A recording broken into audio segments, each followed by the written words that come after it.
l'information peut aussi être divertissante. Jean-François Barry. Comme vous tous, j'ai été très touché par ce qui s'est passé, le drame du côté de Notre-Dame-des-Prairies.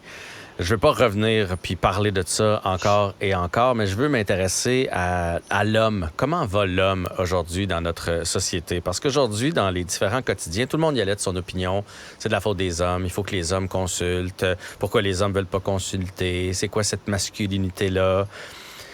Puis c'est vrai qu'on a de la difficulté à lâcher notre orgueil, à pas se montrer toujours si fort.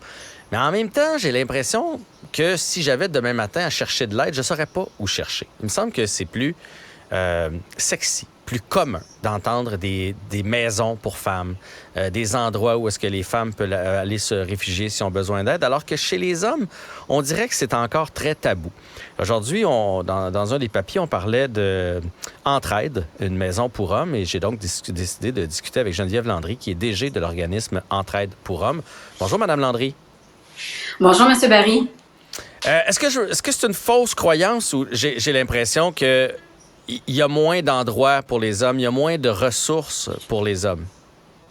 Il y a évidemment moins de ressources, parce que c'est quand même assez nouveau. Ça fait à peu près 30 ans, là. Tu sais, le milieu de l'intervention auprès des hommes, ça fait à peu près 30 ans, alors que les femmes se sont organisées dès les années 60. Donc, historiquement, les maisons d'hébergement, les centres d'aide pour femmes sont beaucoup plus nombreuses. Au Québec, les organismes qui interviennent auprès des auteurs de violences sont nés au milieu des années 80, on a à peu près une trentaine au Québec, mais en tout, si on parle des organismes, par exemple pour les hommes en difficulté, pour les pères, etc., là, tous services confondus, on parle d'environ 70 organismes pour Québec. Au Québec, totalement au Québec. Est-ce que c'est assez? Je ne pense pas, parce que inévitablement, il y a des organismes et des régions qui font face encore à des listes d'attente, même s'il y a eu un investissement massif là, dans les dernières années, et il y a des régions moins bien desservies aussi. Donc, c'est sûr qu'on aurait intérêt à regarder au niveau de la couverture territoriale, de faire en sorte qu'un homme qui vit à Québec, Montréal, ou à Montérégie, peu importe où, en Abitibi, qui puisse recevoir les mêmes services. Donc, les gens vous connaissent, les hommes vont vous rencontrer, il y a même des listes d'attente. Donc, mon impression que j'ai, parce que des fois, je jase là, avec des amis, là, je suis dans le milieu quarantaine, là, il y a toutes sortes de défis. Il y en a qui se retrouvent pas au travail, il y en a qui ont de la difficulté au travail, il y en a qui sont en couple, il y en a qui c'est avec eux autres mêmes, il y en a qui c'est le stress, il y en a qui c'est dans leur rôle de père aussi, parce que ça a été vite le rôle de père là, dans les 15-20 dernières années. Là. Il y en a pour qui ils font comme « Hey, t'as peu, là, moi, ça a été un peu trop vite. » Donc, il y en a énormément, des papas, des pères, des hommes, des amis qui ont besoin d'aide. Est-ce qu'il y en a plus qu'on pense des hommes en 2023 qui, sans dire qu'ils sont en détresse, mais qui filent pas bien tant que ça? Ah, c'est difficile à dire. Tu sais, j'ai pas les statistiques de savoir est-ce qu'on fait le mieux ou moins bien qu'avant. Tu sais. Ça, on sait qu'il y a des difficultés dans les dernières années qui ont augmenté, comme par exemple les pertes d'emploi. La pandémie est venue exacerber certaines problématiques. Ce qu'on sait, par exemple, surtout en violence conjugale, parce que moi, je suis vraiment spécialisée en violence conjugale et je suis présidente du réseau À Cœur d'Homme, c'est que dans les dernières années, le financement a explosé. Donc, on a offert beaucoup plus de services, mais il y a beaucoup plus d'hommes qui sont venus consulter. Donc, plus on offre de services, plus les hommes viennent consulter. Alors, est-ce que c'est vrai que les hommes ne demandent pas d'aide? C'est pas vrai. Par contre, la différence, c'est qu'ils attendent vraiment très, très longtemps avant d'aller consulter. Ce qu'on aurait à travailler au Québec, c'est dire à nos gars, attendez pas d'être dans une profonde détresse avant d'aller consulter. Dès que je me sens pas bien, que je trouve qu'il y a quelque chose qui cloche, va vers les organismes. Je pense que ça serait vraiment le message à lancer. Je tiens quand même à dire, M. Barry, dans la situation d'en fin de semaine, je sais que vous ne voulez pas plonger dans tout ça, mais je tiens quand même à spécifier pour les auditeurs que c'est vraiment un infanticide en contexte de violence conjugale. Je ne voudrais pas que les auditeurs pensent que tous les hommes en détresse commettent l'irréparable. Au contraire, c'est une exception. Puis je pense qu'on se doit de le nommer. Dans le cas qu'on parle, c'est vraiment un contexte de violence conjugale dans un contrôle coercitif. Oui. Oui, puis ça, j'ai fait une entrevue là-dessus hier, puis je comprends bien la nuance.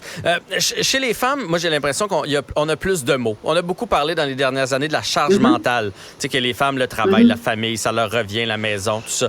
Les hommes, on dirait des fois, on manque de mots pour exprimer ce que les hommes ressentent. Quand ils vont dans vos centres, là, je comprends, il y a toujours les histoires de violence conjugale, mais l'homme, il va mal pourquoi? C'est son travail, c'est le stress, c'est sa position dans la société. C'est quoi qui ressort de ces discussions? C'est son malaise. C'est un ensemble. Le malaise est un ensemble. Tu as des facteurs qui appartiennent au passé. Ça veut dire les hommes qui ont vécu dans des situations familiales de négligence ou d'abandon, ou de traumatisme à l'enfance, ou de milieux où la communication n'était pas de mise.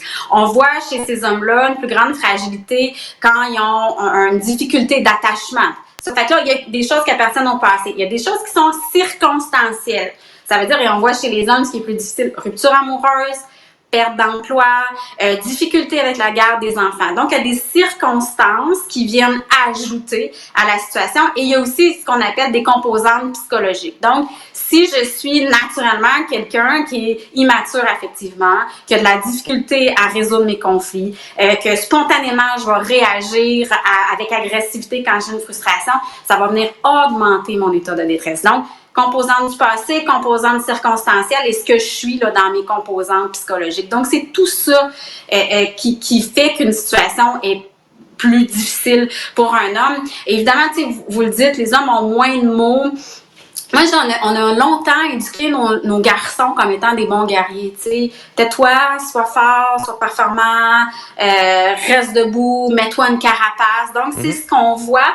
On n'a pas éduqué nos garçons à mettre des mots sur ce qui se passe quand ils sont tout petits. Donc, ils grandissent avec cette espèce de carapace-là.